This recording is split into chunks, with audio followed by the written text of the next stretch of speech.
Hey everybody, how's it going?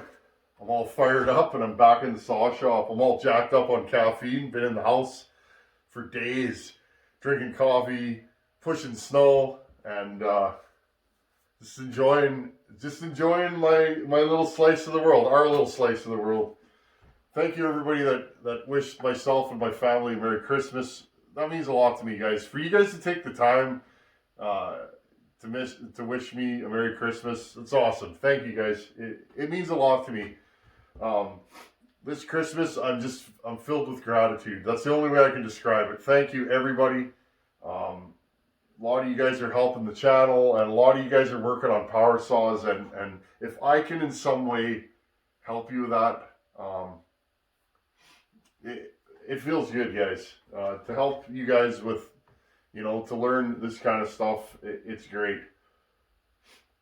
Been watching lots of YouTube. Tasman, Kenny Fuller, he just got a Super Pro 81 running. He did rubber bits by the sounds of it, crank seals.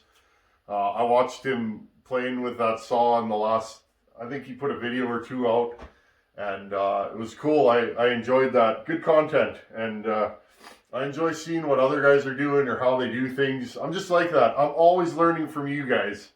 And so Tasman put a video this morning of him ripping that Super Pro 81. Oh yeah.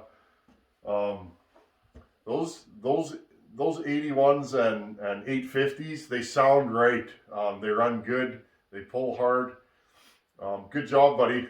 I got a charge out of that this morning. Just listening to that thing hum through wood. It's pretty cool. Another thing I want to touch on briefly, because it's been on my mind since it happened. Christmas Eve night, check it out, Nick Pixel TV, he had a live stream, and he kind of asked me to join in, and I was there in the comments. I enjoy his live streams, been checking his channel out. I like the guy. He did not only a solid for me, but several other channels. What a good guy. Like, Nick, thank you, buddy. That just warmed my heart. It made me feel good. Seriously, buddy.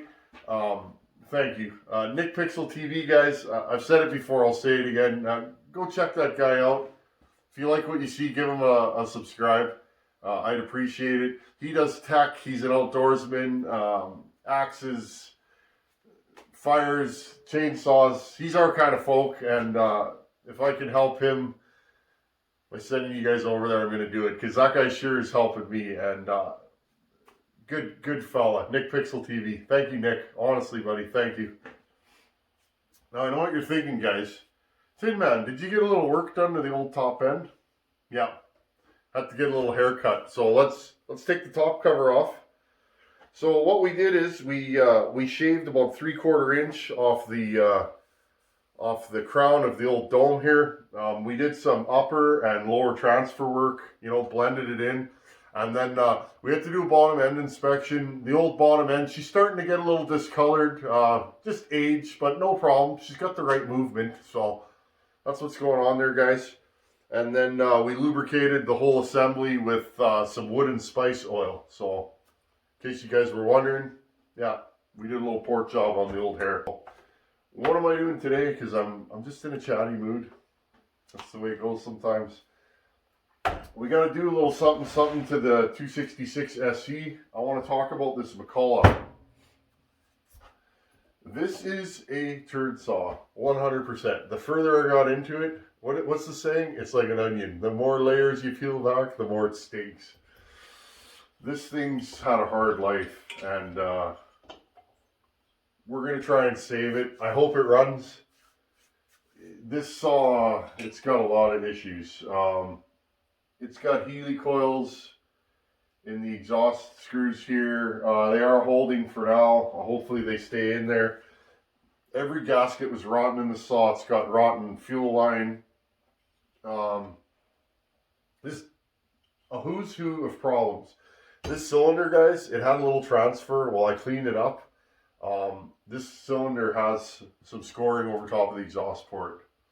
So again, it is a turd saw, and it was donated to the channel, and I'm going to try and save it and make it into something. If I can't save it, I'll just wait till I can find a new top end. They're not plentiful, but they're out there. I'm a patient man. So that's what's going on with the Mac. I have been filming it as I go. This project has been a lot of fun, and I'm just learning Macs. And again, I'm jumping around to other channels, guys that run Macs and build Macs, and just kind of seeing what they do. And I mean, it's a saw. A saw is a saw, right? But just, you know, little hints. Every saw has its own. Every saw, when they get old, have their own set of issues. Whether it be this, you know, I mean, these guys, the little seals behind the oil pump. This one actually has the crank seal carrier on the PTO side. There's little seals in there. Those always leak. These are plagued with clutch issues. If you deal with these, you know that. If you got one, you probably need to put a clutch in it. If you're new at these, well, there's a learning curve. So, as with any saw, I'm learning the Macs. I see a lot of things I like in them. There's a lot of things I don't like. But that doesn't mean I'm not going to try. So, if this was a pristine example, I wouldn't be grinding on it. I'm probably going to say that. But because it is what it is, it's a perfect test saw, and we can see, you know, what it's capable of. Next up is the Echo. I'm going to dig back into this this week at some point, guys. I was giving you guys a little bit of a chance to catch up. A lot of you guys are following along and you're actually working on your saws. Well, with the holidays here and that, I figured, okay, we'll wait a little bit. Next one is part 4. Part 4, I'm going to lay out the cylinder for you guys and just kind of give you a quick and dirty way to make sure that you don't grind too far. That's the number one thing. Guys grind too far. I have in the past, guys. It's again, it's just part of the learning curve. And there is a steep learning curve when you port. You're going to make mistakes. You're going to wreck stuff. That's just part of the deal. But it's like, when you get one right, you're going to be hooked. I guarantee it. Because these things make, any of them, any saw you port, if you do it right and you study the saw, these things are incredible to run when they're ported. And what does that mean? More firewood in your truck, or more logs on the ground, or so. I'm going to show you guys how to lay this out. I think we're going to go over tooling. A lot of you guys are interested in what tooling I use. I don't use anything fancy. A lot of you probably have fancier tools than me. You'll see. I ain't fancy, guys. I'm of the mind that it's the fella using the tool, not the tool. That's not a shot at anybody that has fancy tools. If you're really good at grinding and you have good tools, it shows in your work. But it's like, if you're a novice and you have, you know, the highest dollar grinding equipment, it doesn't mean that you're gonna not blow things out or go across the plating or any of that stuff. Okay, so we're gonna jump back into this very soon. I have a feeling this saw is gonna rip. Still haven't decided how warm I'm gonna turn it up. I'd like it just a nice, strong, everyday work saw. Not crazy, just, you know, angry enough. Okay, we've rambled long enough. The whole reason why I turned the camera on, guys, I got a package in the mail, a little Christmas present from Mr. James. James, buddy. 2 years. Minnesota. Am I? I'm Canadian, guys. I don't know the abbreviations. Am I? James, buddy. Thank you. James saw my clutch issues on the 266 video. And I believe he sourced this. He didn't even have this. This is one that he sourced. And he sent us a good clutch. And it looks good. I'm going to bring you guys in close here. You guys like the little tips and tricks. I'm going to turn the light on. Guys, a lot of these clutches, they'll actually crack. There's actually, if you look at this, see that sleeve in there? These sleeves tend to push their way out, and they will actually push right through the nut here. So, just a little tip. I've had a lot of these that the clutch will actually, it actually walks its way in, okay? it walks its way in, and it'll actually take out the seal, or it'll take out the oil pump gear. Okay, I'm going to turn you guys off here. You know what I mean, guys? The oil pump gear, the plastic one that's behind here, these will actually walk back and take the oil pump gear off. We should do a video on that sometimes. I have a bunch of these and I can show you guys if you guys are interested. This one looks good. It looks like it's in good shape. It's clean. Little surface rust, but it's a clutch. I mean, again, you guys know me. I ain't fancy. It's a power saw, right? That clutch will be shiny after a day in the woods. I guarantee it. So, this is the last piece of the pie, James. Seriously, buddy. I have bought numerous saws just for the clutch. Like, absolute junk saws. Wow, a gorilla put this on. I wonder who that was. Wow. Maybe we need to grab a different wrench.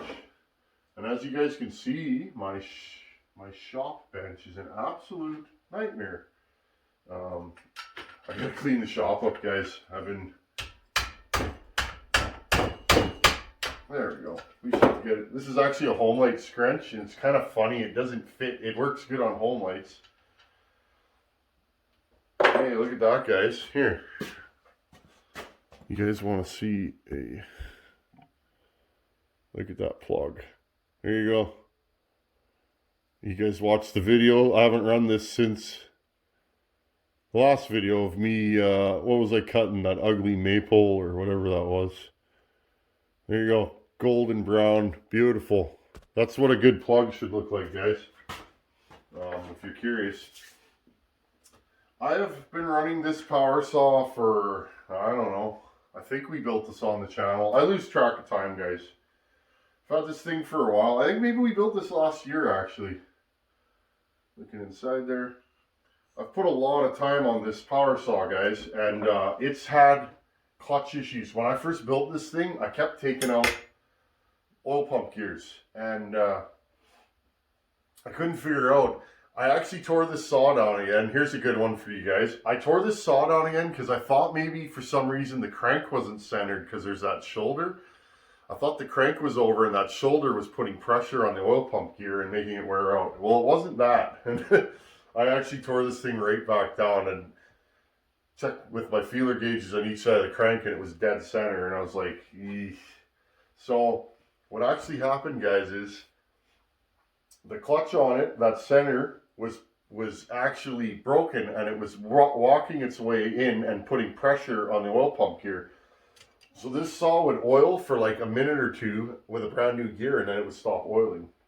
So I had numerous oil pumps on it, and it was a nightmare. I finally got this one. This is about the fourth clutch I've put on here that didn't have that issue. I'm thinking of getting that center sleeve welded in. I'll chuck it up in the lathe and I'll actually mill it back down. But I put this clutch on here. I put a new spring in it, and it's still... The shoes on this clutch are actually thin. And I think what's actually happening with this clutch is it's over traveling, and the spring actually is stretching. So I tried a new drum. I mean, I've played with everything. So we'll try this one. This one looks good. Again, James, thanks, buddy. Guys, you know, I gotta say this. I'm a very thankful man. You guys are constantly helping out this channel. Thank you. Seriously, guys. You're making this channel so much better than it would be. And I'm serious. It's because of you guys, your support. And I like that. I like being supported by my viewership. That's what I want. And, you know, and I don't mean by giving or anything like that, guys. I just mean like, the fact that you guys enjoy my content enough to send me a clutch. This is a big thing for me. There's no clutches like this around here. And for James to get a hold of me, contact me, and say, hey, buddy, can I send you a clutch? Like, that means the world to me, guys. You take your time to watch my videos, and then you guys take your time to help the channel out. It's a cool thing we got going here. And that's why I'm going to keep doing what I'm doing and making good videos and helping you guys out, because that's what this is about. So again, thank you. I'm super humbled, guys. It's hard to even put it into words, how I feel. The last year of this channel has been incredible. Okay, stop flapping, Tin Man. Okay, I put a rope in the spark plug hole. Those of you that have done this before, you know the deal. This is like a heavy hemp rope. It doesn't compress much. Okay, I put this scrunch on there. I'm going to see if I can just bang this off. Okay, that's it. If you can't get it off, if it's an old power saw, often I'll put an impact on it, like a 3/8 impact, and give her. Now, this clutch looks minty, but it's like, it's not, guys. It's funny. This looks like a good clutch, but the shoes, there's a lot of play in the shoes. Like this one, the shoes don't wiggle, the one that James sent. This one, it's like, it's rattly, and you can hear it when the saw's running. It's got a rattly clutch. So, again, guys, in that video, the last video I posted this, I don't know, it was like 6 weeks ago. Go back a little bit, and if you haven't seen it, that video with this saw, I had to lower the idle so that the clutch shoes don't engage, because the spring's wonky and these shoes are worn out.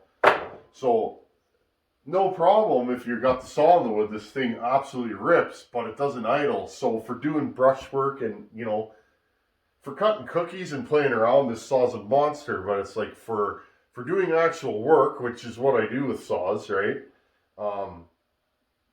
You want the saw to perform, right? You want to be able to throw it down on the ground on its side or whatever way, and you know, get it to do its deal. I'm just looking here. Yeah, it's the same. These threads are a little crusty. This thing's been in storage for a while. There we go. Okay, so the key with this is you want to turn it far enough, because now we're going the opposite way. If you just turn it backwards, the starter dogs will actually touch. So what I do is I go past bottom dead center and then on the way back up. Okay, put this clutch back on, or the new clutch on. Put this in the pile of garbage clutches. I do save clutches because sometimes I'll make a clutch out of several. I also sometimes, if I build a really nasty saw, sometimes I actually play with the clutch. Just trying to get various different engagements. Sometimes the saw wants to idle faster, and I'll build a clutch around that. Some ported saws just want to idle just enough faster that the factory clutch, like Buchan's Home Light there, that thing wants to idle about 100 RPM faster than the clutch will allow, right? So at that point you start building custom clutches. I mean, you have to. So I try not to build saws like that, you know, saws that need a custom clutch, but these old single spring clutches, guys, they're a bad design. They really are. So one thing I like about the old Home Lights, Home Lights have a 3-spring clutch. There's typically not any problems with that. What did I notice? Or they'll have a 2-spring clutch. The McCulloughs have a big 2-spring clutch. I like that. This is the weak point of these Huskies, in my opinion, and it is what it is, though. I love these 200 series saws. Any of you guys that have been around on this channel know these are probably, when it comes to Husqvarna, these are probably my favorite saws, guys. They're so light, they got good anti-vibe, and I mean, even stock. I mean, a 266 stock, that's a pretty potent little package. Ported, they're just nasty. And then, you know, you can make them a 272, you know, make them bigger. So here you guys go. Little tip. If you've ever had a clutch come loose after installing one, I certainly have. I've blown up many a clutch on a brand new power saw build because I forgot to tighten it up and then it flings off. So here's a little tip Let's see if we can get this thing to start. This saw, this is a great power saw. It's minty. I've replaced some covers. This is an NOS top cover. I bought a whole parts lot just for this top cover. Hundreds of pieces, but I saw this in the picture and I was like, oh, I need that. But this power saw it's just a good one. It's one of my favorites. And now, thanks to James, I can actually run it. Now, I don't know if this thing's going to fire, guys. If it does, put the chain brake on, because the chain brake's going to hold the clutch in place and it won't fly off. Let's see if we can get this thing to run, guys.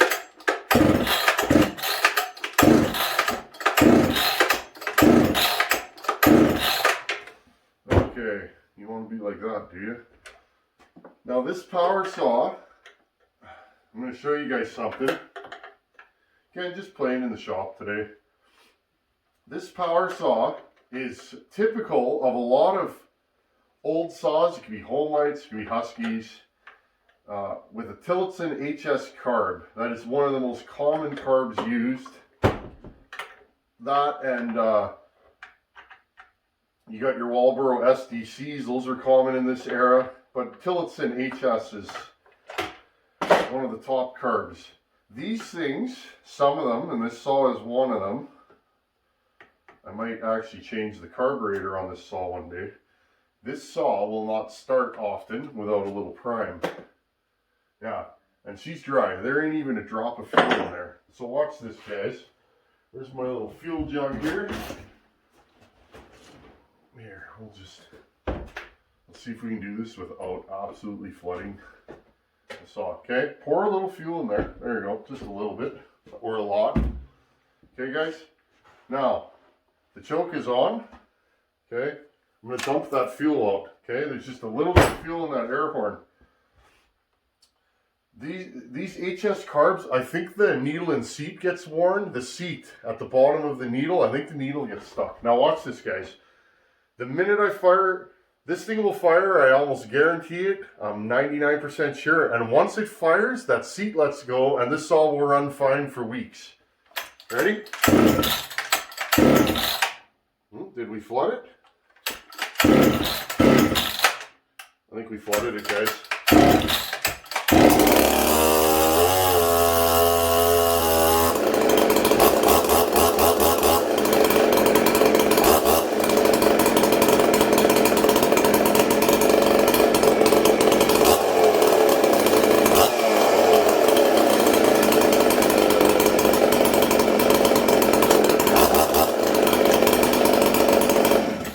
Okay, guys, did you hear what I did there?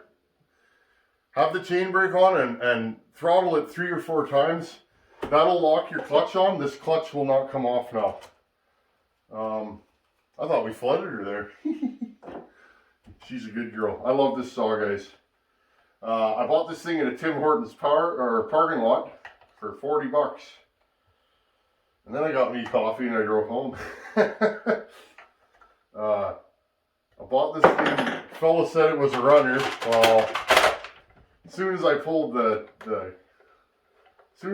handle over, it's like this thing's got no compression. And again, go back in my videos. I made a video when I brought this saw home. Both the jets were closed, the high and low jet. Well, when I opened the jets up like 1 1/4 turns each, this thing fired right up. And it actually ran good, but it was all scored up. And so we did a full rebuild on this on the channel. We did a bottom end, gaskets, seals. This thing's basically a new saw. Piston, and then we ported it. I actually rebuilt this thing stock, ran it for a couple weeks, and you guys know me. I like angry power saws. Let's see if this thing starts now.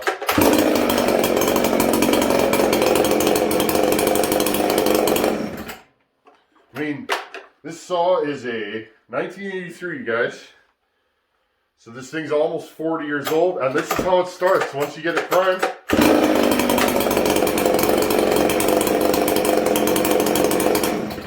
Now I'm going to say already, I don't hear that clutch rattling. Do you guys? This clutch, you can hear it when it's idling. You can, let's see if you guys can see this.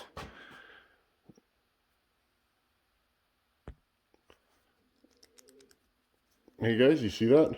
You hear that? So she's warm. Anyhow, that's awesome, guys. I hope this video wasn't too long, but I'm all fired up, guys. You guys are helping me out every day. You have no idea. This channel is so much fun, and I'm so glad I made the choice to turn the camera on 2 years ago. And that's the straight goods, guys. Meeting tons of great people from all over the world. It's incredible. James, buddy, we're going to have to put this thing in the wood as soon as the weather clears up. It's been really cold here. Usually that won't even stop me, so we'll have to put this thing in the wood. But seriously, buddy, thank you. That's a solid, like, I can hear it already. This clutch ain't rattling, which tells me it's probably going to be 100%. Anyhow, as always, guys, thanks for watching. Take her easy, and I'll hit you guys back in a few days. Later.